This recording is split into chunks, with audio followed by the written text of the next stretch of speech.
The sky above Earth turned dark without warning. People pointed at the streaks of light cutting across the clouds like angry red scars. News spread quickly. Ships, not meteors. Hundreds of them. No signals, no warnings, no demands. Just arrival. Max was in his backyard when it happened. He had left the army 3 years ago. Now he worked construction. Normal life. He thought he had left war behind. But as the power grid crashed and sirens filled the air, old instincts kicked in. He grabbed his emergency bag and radio. The military base across town was already broadcasting orders. Return if you're able. They needed every trained fighter. He didn't hesitate. By nightfall, half the city was burning. The invaders weren't machines.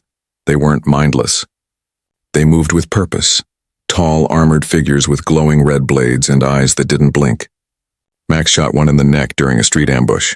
It didn't bleed, it just hissed. But something was strange. They weren't killing civilians. They were capturing them, herding people into the old stadium like cattle. Max saw it from a rooftop. They wanted something, but it wasn't Earth's land or gold. It was people. And that's when he saw her. At first, he thought he was hallucinating. Fire burned behind her. Her skin was the same as theirs, red and glowing slightly. But she looked human, mostly. Her ears were sharp, and her long red hair waved like fire in the heat. Her armor was strange but beautiful. And those eyes, gold and wild. She wasn't attacking. She was arguing. With them, he recognized her even before his brain caught up. Her face hadn't changed. Not one wrinkle. Not a second older. She was the alien girl he met on that off-world peacekeeping mission 8 years ago. The one he had teased about marrying. The one who had disappeared during the evacuation of her planet. He thought she died. Everyone had. She turned suddenly, eyes locking with his from across the burning street. Her mouth opened slightly in shock. Then something happened that Max couldn't believe. She screamed, and then the invaders turned toward him. Max ran.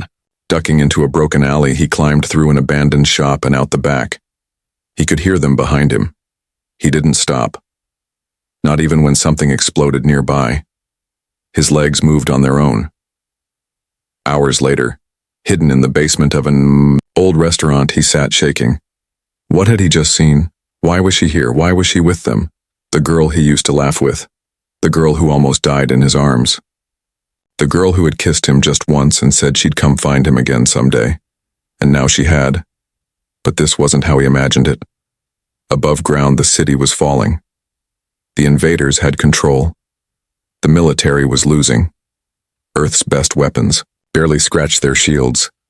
Max listened to the emergency broadcasts. No good news, only more fire, more chaos, more fear.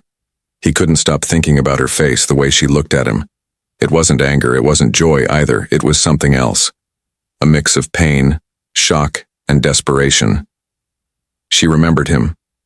And maybe, just maybe, she hadn't come as an enemy. But why now? And why with the army that was tearing Earth apart? Max clenched his fists. He had to find her. And he had to find out why she came back. Max didn't sleep that night. The memory of her face haunted him, floating between fire and shadows. The streets above were crawling with alien patrols. Drones buzzed through the sky like angry insects. Every time one passed overhead, the restaurant's windows flickered from their red glow. But all Max could think about was her. He remembered her laugh, strange but beautiful. She used to tilt her head like a curious animal whenever he told a joke. On that long-forgotten mission, they had worked together to protect a mining colony far beyond Earth's sector. She wasn't human, but she was alive, warm and real. When the enemy came, she saved him twice. He called her Red as a nickname. He teased her once, saying, "If you weren't an alien, I'd marry you." She laughed and replied, "I don't need to be human for that." Now she was back. But she wasn't the same. There was fire in her steps. Her armor was darker, sharper. She commanded others. She was one of them now. Or maybe she always was. The sun rose behind thick clouds. Ash floated through the air like soft snow. Max emerged from hiding, carefully, quietly. His old soldier gear was gone, but he had a blade, a small pistol, and something stronger. Resolve. He needed answers, and he needed to find her again.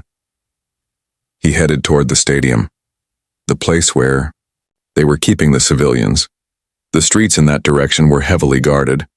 Too many enemy soldiers for a one-man run. But Max wasn't planning a fight. He just wanted to see. He moved through the ruins like a ghost.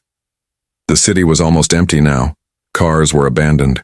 Buildings cracked. Smoke rose from broken windows. But the silence was worse than the chaos.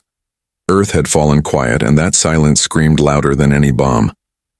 Near the stadium, he climbed into the remains of an old hospital. From the roof, he saw the truth. Thousands of people inside, surrounded by energy walls. Alien guards stood at every corner. Giant machines hovered above the crowd, scanning. No one was screaming. No one was crying. It was like everyone had been drugged or silenced. And then he saw her again. She was standing on a high platform above the crowd. Her red hair moved in the wind like flame. Her eyes swept the field slowly. Then she gave an order. The guards moved instantly. A group of humans were separated and led into a tunnel. Max's chest tightened. What was she doing? He knew he had to follow. He couldn't sit and wonder. He had to get closer. Using the hospital's lower level, he slipped into the underground sewer tunnels. Most of the old systems still ran under the city. He had trained in this area before. He remembered the paths, the exits, the traps. One wrong turn and he could end up dead, or worse, captured. But he moved with purpose.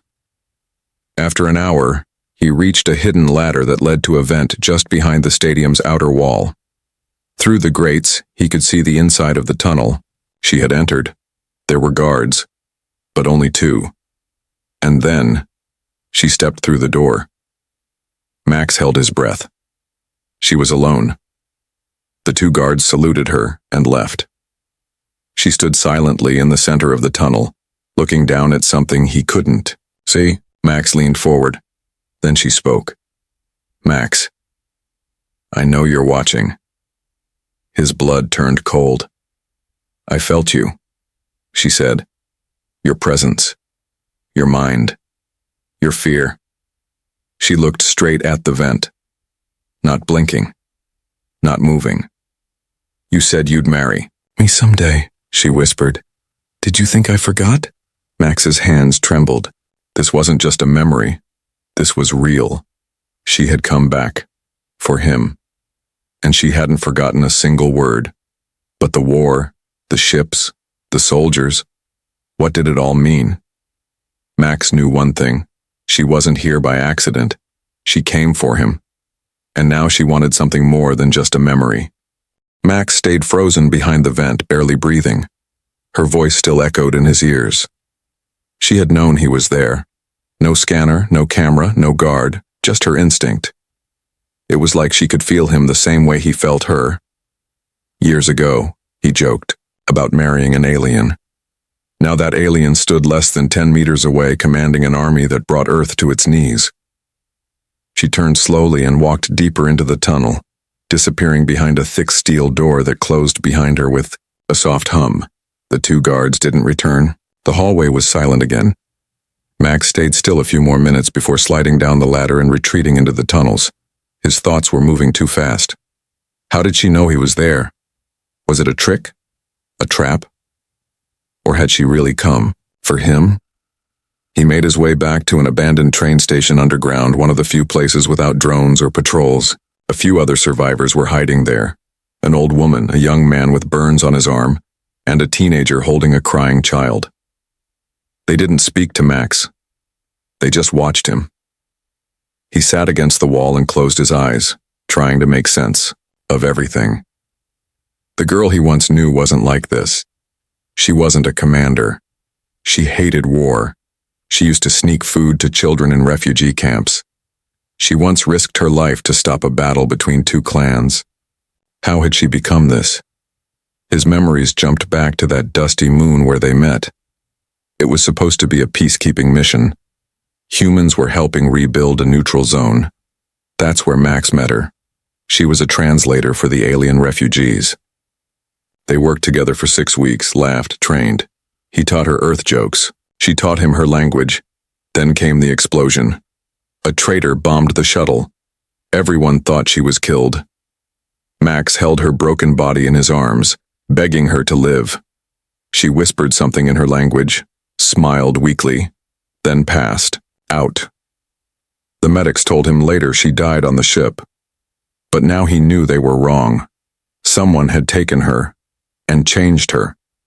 Maybe it wasn't her choice. The next morning, Max heard voices. Military ones. Real humans. He followed the sound and found 2 soldiers in an alleyway scanning the streets. He revealed himself and gave the passcode from the base, old but still valid. They were shocked to see him alive. "We've got a small resistance group," one said. "We're moving between zones.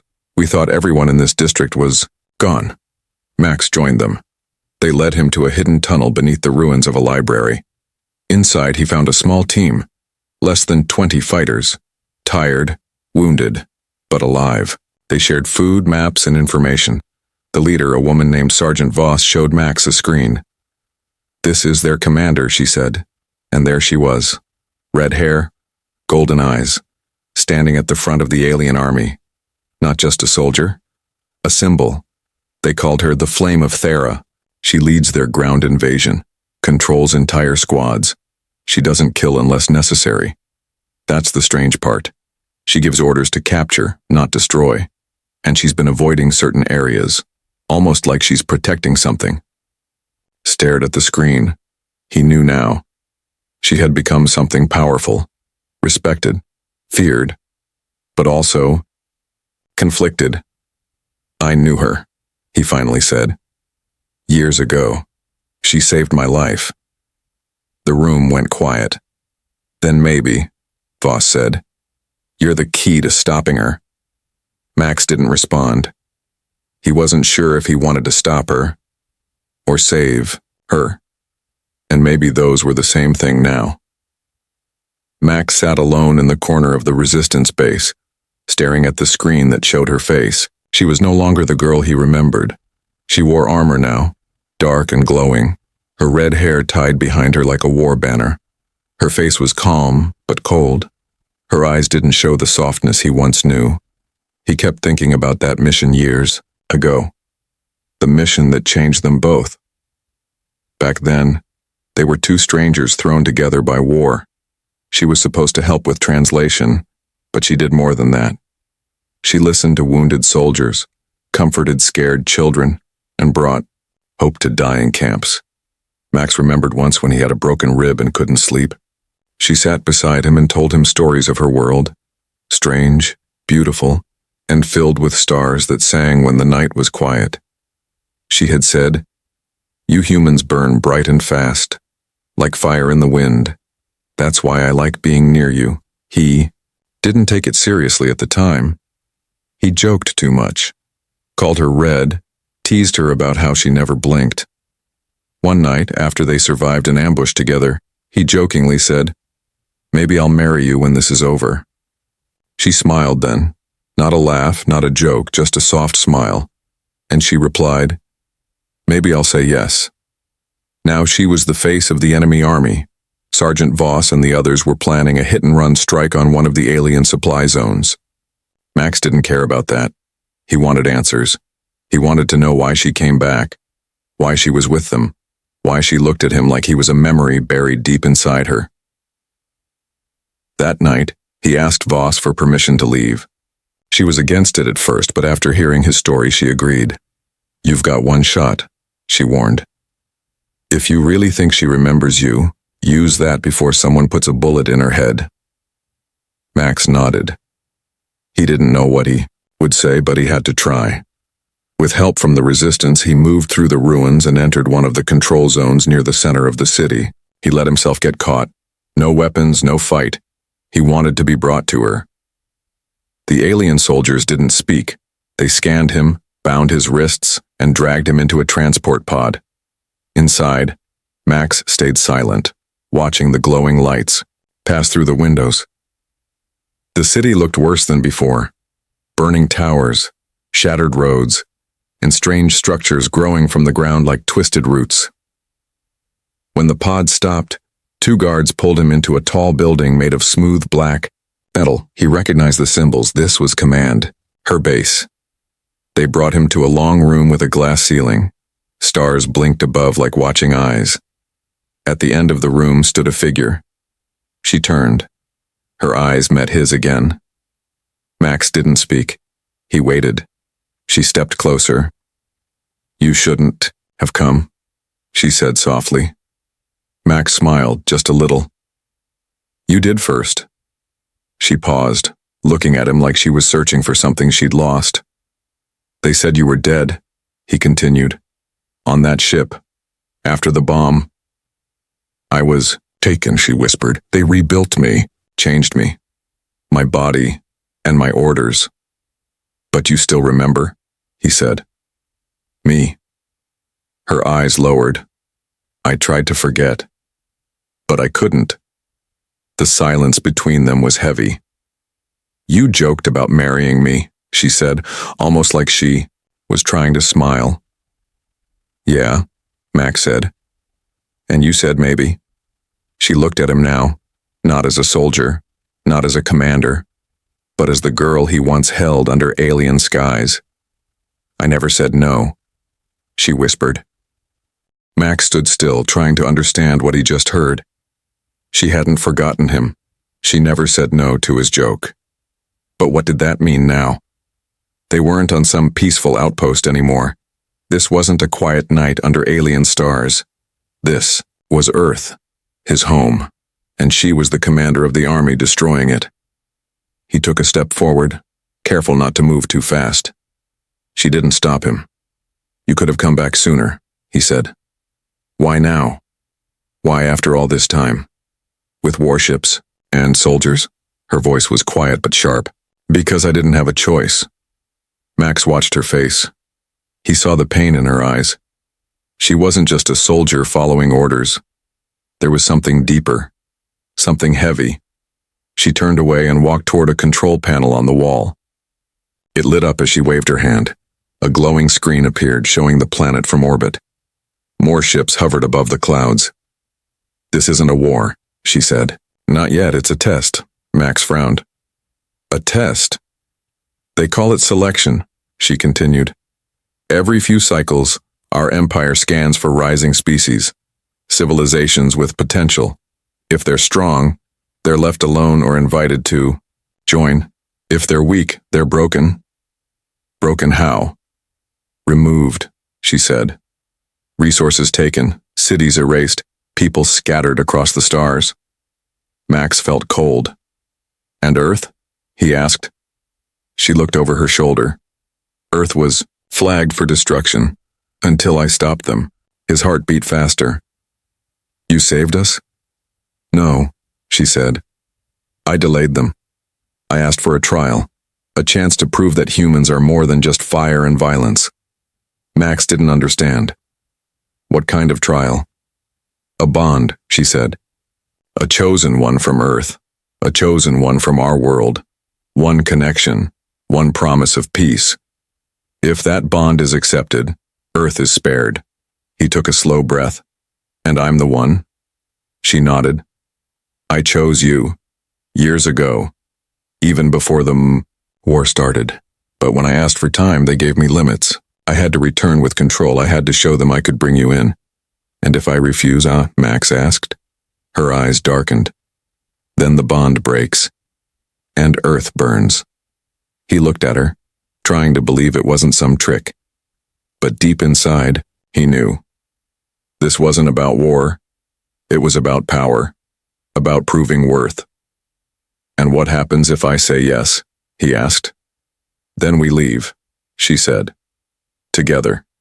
You'll speak for Earth. Live among my people. Be the symbol of peace between both sides." He laughed, but there was no humor in it. "So, I joked about marrying you and now the whole planet depends on it?" Her eyes softened. I didn't forget your joke, but I didn't take it lightly either. He stared at the stars above, trying to imagine a life far from Earth. He'd be leaving everything, his home, his people, the ruins of what was left. But maybe saving it meant walking away. You could have forced me, he said quietly. You could have just taken me like they're taking the others. She looked straight at him. That's not what love is. Max closed his eyes. Somewhere deep inside he remembered that night on the moon, the broken shuttle, her hand in his, her whisper before everything went dark. Now it all made sense. You came back for me, he said. Not just for Earth. She nodded slowly. Yes, she said. I came back for both. Max stood in silence, staring at her. Everything she said circled in his mind like a storm. She came back for him. She remembered the promise. And now, the survival of Earth rested on whether he accepted that bond. But this wasn't just about feelings. You're asking me to leave my world, he said. To walk into your empire and become some symbol. You'd be more than a symbol, she replied. You'd be protected, respected. You'd live. Your people would live. That's more than most get. And what about you? He asked. Do you really have that kind of power? What happens if they see me as weak? She looked away. I've kept them back so far, she said. But I'm not their queen. I'm a weapon they control, because I once survived what no one else did. They think I'm loyal, but I'm not theirs. I never was. Max stepped closer. Then why do they still follow you? She turned to face him again. Because I win their wars. The pain in her voice was real. She didn't want to be part of this machine. She had been shaped into it. Bent, but not broken. She still had her heart. It was bruised, buried, but still hers. Suddenly a loud sound echoed through the room. A deep vibration shook the floor. Lights flickered. She moved fast, placing a hand on a glowing panel. A red warning appeared. They've detected you, she said. My superiors are watching. They'll want answers, they'll want obedience. Max's jaw clenched. So now what? She hesitated, then reached to her belt and pulled out a small metal disc. She placed it in his hand. This is a transfer beacon, she said. If you activate it, you'll be brought directly to the trial chamber. No pain, no delay. But once it activates, you can't return to Earth.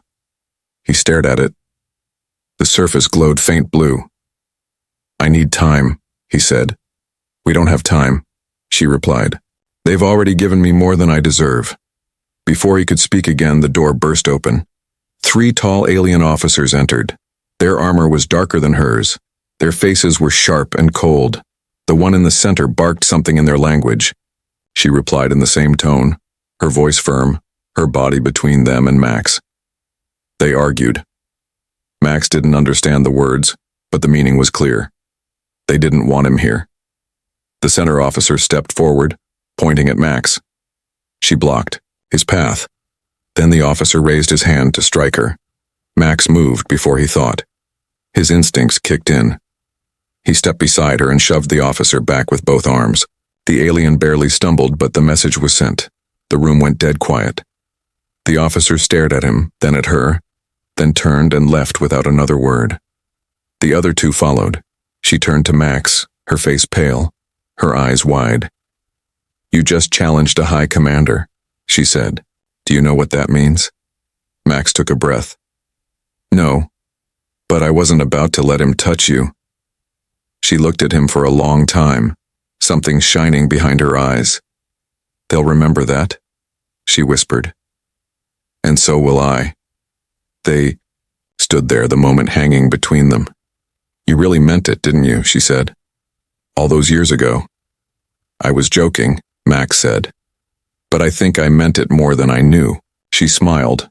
Not the smile of a warrior or a commander, but the girl he remembered. Then her expression turned serious again. If you want to save your world, she said, you'll have to come with me now. Once the sun rises, it'll be too late. Max looked at the beacon in his hand. The choice was no longer about him. It was about Earth and her. Max stared at the small beacon in his hand. It was warm now, pulsing softly like a heartbeat. The choice was in front of him. If he used it, he would leave Earth behind. He would enter their world, their rules, their trial. But if he didn't, the ships above would finish what they started. He looked at her. She wasn't a stranger. Not anymore. She had changed, but her eyes still carried the same light he saw years ago. Even behind all the armor and war, she was still the one who once sat beside him telling stories about the stars. Without another word, Max pressed the beacon. There was no flash, no noise, just a pull. His body felt weightless, then heavy, then gone. When he opened his eyes, he stood in a circular chamber made of smooth white stone. The air felt thick, like it was holding its breath. Floating around the chamber were figures, tall, glowing beings dressed in robes of silver and black. Their faces were hidden behind transparent veils that shimmered with every breath, and in the center of the room stood her. She wore no armor now, just a ceremonial robe with symbols Max didn't recognize. Her red hair was tied behind her head and her eyes were calm, focused. "You came," she said softly. Max nodded. "What happens now?" A deep voice echoed across the room, not from her but from the floating judges. "The trial of Bond begins." She stepped toward him and held out her hand. "You must accept the bond in front of them. If your heart is false, the connection will break. If it holds, the Empire will spare." "Earth," Max took her hand. It was warm and strong. A soft blue light surrounded them both. The judges spoke again. "The bond is not a contract. It is a promise, a bridge between species, mind to mind, heart to heart. If you carry fear, doubt, or hate, the link will fail. But if you carry truth, it will endure." Max felt a pull inside his chest. His thoughts began to twist, slow down, then open. He could see her memories, her past, her pain. He saw her as a child, hiding during a bombing raid. He saw her training alone in the cold, her hands bleeding from sword practice. He saw her first mission where she saved wounded enemies against her orders. And he saw the moment she woke up after the explosion, being told she belonged to the Empire now. She had fought every day to keep a part of herself alive, a part that remembered laughter, that remembered him. Then the vision flipped. She saw him too, his childhood, his fear of being forgotten, his lonely nights in the hospital, his guilt for leaving the army, the dreams he had buried, the joke he made that meant more than he admitted. She saw his heart, and he saw hers. The light between them glowed brighter. The chamber filled with a deep humming sound, like the stars themselves were singing. Then silence. The judges lowered their heads. "The bond holds." She let out a breath she had been holding. Max looked down at their hands still joined. He didn't feel like a prisoner. He didn't feel like a hero. He just felt connected. One of the judges floated closer. "The trial is complete. Earth will remain untouched. Your people will not be taken. But the bond must remain. Your fates are now shared." Max nodded slowly. "I understand." She turned to him. "You don't have to stay forever, but you have to stay for now." He looked into her golden eyes. "I didn't come all this way just to run." Max walked beside her through long glass corridors high above a planet he'd never seen before. Below them, glowing cities floated on air, suspended between mountain peaks and clouds that shimmered like silver. Their footsteps echoed quietly as they moved through the heart of her world, clean, quiet, and colder than Earth in ways that couldn't be explained by temperature alone. She showed him everything: the temple where warriors trained, the gardens, grown from stardust, the council chambers carved from living crystal. Everyone they passed bowed to her. Some stared at Max with confusion, others with quiet anger. "They don't all accept the bond," she said without looking at him. "To them, you're still just human." He nodded. "To be honest, I still feel that way too." She stopped near a large balcony that looked over the sky. The air was thin and clear. Wind danced through her red hair. "I didn't bring you here to change you," she said. "I brought you because you didn't change. You stayed the same all these years, that's why I remembered." Max leaned on the rail beside her. "It's peaceful here," he said. "Almost too peaceful." She smiled a little. "You'll miss the noise. That's a human thing." Suddenly, a soft alarm rang through the air. Her face changed. She touched a device on her wrist and a hologram appeared. An image of a council chamber in chaos. Voices shouted. Lights blinked red. "What's happening?" Max asked. She frowned. "Some of the high command have challenged the bond. They think it was faked." Max stood up straight. "Can they do that?" "They've called for a second trial, a warrior's test. They want proof you're more than a symbol." His heart sank. "You mean a fight?" "They don't expect you to win," she said. "They expect you to die." He stayed quiet. She looked at him, eyes sharp now. "I can stop this," she said. "But if I do, I'll lose all command. I'll be removed. And Earth will be put back on the list." Max shook his head slowly. "No," he said. "We came this far. I'm not going to let you give up everything again. Max, I may be just human, but I'm also a soldier. I've survived wars. I've survived worse." She clenched her fists. "These aren't normal warriors. They're chosen killers." "Then, let them try." He saw something change in her face, a mix of pride, fear, and something softer. She nodded once. "They'll send a challenger by morning." That night Max didn't sleep. He sat alone in the room they gave him, staring at the walls that changed color with his breathing. He had no armor, no sword, no advanced implants like they did. Just his training, his instincts, and the memory of the girl who once promised she'd come back. And now, she had. The next day the arena was quiet. No cheering crowds, just the judges, the high command, and her, watching from the edge. Max stepped into the ring. His opponent was taller, broader, covered in sleek armor that shimmered with moving light. A blade unfolded from the alien's arm. Its eyes were black, unreadable. Max cracked his neck. "I didn't come here to die," he muttered. The judge raised a hand. The battle began. Max moved fast, dodging the first strike. The alien came hard, slashing low. Max rolled, grabbing a metal rod from the arena floor. He blocked the next attack. Sparks flew. He countered with a jab to the side. Pain exploded in his ribs. The alien had caught him with a backhand. He didn't stop. Blood ran from his mouth. His vision blurred. But he grinned anyway. From the edge of the ring, she watched him rise again and again. He wasn't fighting just to survive. He was fighting for her. The arena floor was stained with blood. Max stood hunched over, chest rising and falling like a man breathing through fire. His arms trembled. The metal rod in his hand was bent, nearly broken. His opponent stood tall and untouched, armor shining, face still calm, not a scratch on his body. But Max didn't fall. He wiped blood from his mouth and looked up at the judge's platform. The council members were silent, watching, waiting. And beside them, she stood, eyes locked on Max, lips pressed tight, hands clenched behind her back. He could feel her tension. She wasn't just watching a test. She was watching a promise being ripped apart. The alien warrior charged again, fast and brutal. Max barely stepped aside in time. The blade sliced his shoulder. Pain shot through him, but he held his ground. He swung his rod upward, striking the warrior's chin. A crack echoed through the chamber. The alien stumbled. Max moved on instinct. No plan, no tricks, just survival. He grabbed the edge of the warrior's armor and pulled him forward, smashing his forehead into the alien's helmet. Both fell to the ground. Gasps filled the room.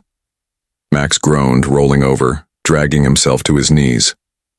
The warrior was slower now, dazed. Max climbed onto his back and drove the rod into the soft spot behind the neck. A snap. The warrior froze. Then collapsed. Silence. Max knelt on the floor, breathing hard. Blood dripped from his face and arms, but he didn't look away from the judges. The lead figure stood slowly and raised a hand. The human has passed. A wave of energy pulsed through the chamber, and Max's body finally gave out. He slumped forward. She was at his side before anyone else moved. She caught him before he hit the floor. "Max," she whispered, holding his face in her hands. "Stay with me." He smiled weakly. "I told you, I wasn't just a joke." She laughed softly, tears in her golden eyes. "You stupid human." Behind them, the judges stepped forward. The lead one removed their veil, revealing a face older than time, eyes glowing with strange light. "This bond was not forged in words," the judge said. "It was written in blood, pain, and choice. The human has proven strength not in muscle, but in will." The others nodded. "He is accepted. Earth is protected, the bond stands." She looked up at them, still holding Max in her arms. "What happens now?" she asked. "Now," the judge said, "he heals. And then, he leads." Max groaned. That part wasn't in the deal. She chuckled and helped him up. He could barely walk, but she carried most of his weight. Together, they left the arena. Step by step, news spread fast. Across her empire, the story of the human who refused to give up, who bled for peace, who stood for love, it traveled farther than any weapon ever had. It reached the stars.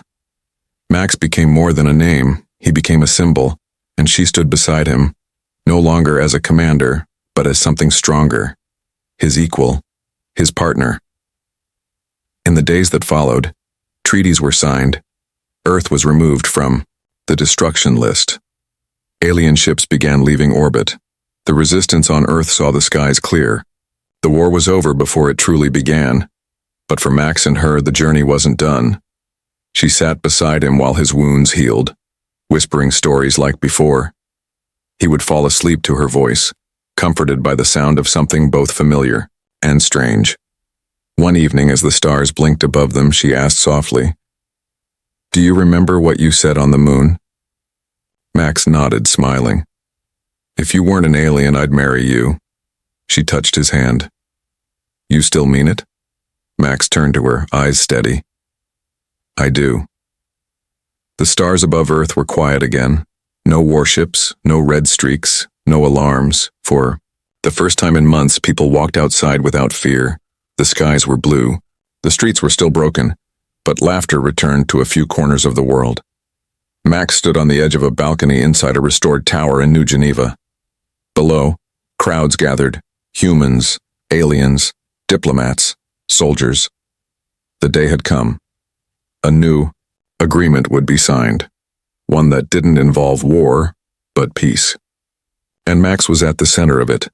He wore simple clothing, nothing royal or strange, just earth fabric patched at the shoulder from where the blade had cut him during the trial. His body still ached, but the healing tech they gave him worked faster than anything humans had. His heart, however, healed slower. She walked beside him, dressed in formal robes from her people. Her red hair was braided with silver threads, glowing softly in the sunlight. Every step she took was watched, every word she spoke recorded. But today, she wasn't here as a commander or a symbol. She was here as his partner. When they stepped onto the balcony, the crowd erupted in cheers. The sound of millions all at once. Max looked down at them, then up at her. She smiled gently. "Ready?" she asked. He nodded. "Still feels weird." She leaned in. "Everything that changes the world feels weird." They stepped forward together. A translator orb hovered between them, broadcasting their voices to the entire planet. Max spoke first. "A long time ago I made a joke. I didn't mean for it to change the future or bring two worlds together, but the one person I joked with never forgot it." She took over. "We were raised to believe our people were too different, that peace was temporary, that love was weakness. But this human reminded me that courage is not the absence of fear. It's choosing hope anyway." The final treaty was signed not with ink, but with shared memory. A new tradition started because of them. A binding of two people, not governments. Two lives, not armies. Later that night, they walked together under the stars in the ruins of Max's old neighborhood. The trees had started to grow back. Lights from orbit shimmered softly above. I always imagined growing old somewhere quiet, Max said. Growing old with who? She asked playfully. He looked at her. Guess I never pictured her with fox ears and war medals. She laughed. They sat on a broken bench near a garden someone had rebuilt with their own hands. She rested her head on his shoulder. Do you miss the battlefield? She asked. Not a bit, he said. But I do miss simpler times. When a joke was just a joke. She looked up at him. And if I asked you now, right here, without the Empire watching, without the Council listening, would you still marry me? Max looked at her carefully. I don't care who hears, he said. Yes, I would. Her fingers intertwined with his. Then consider this, she whispered. My answer from all those years ago. Above them, stars blinked. And somewhere far beyond, across distant systems and forgotten empires, two hearts, one human, one alien, became part of a story that would be told for generations. Not just a story of war, not just of survival, but of a promise once made and finally fulfilled.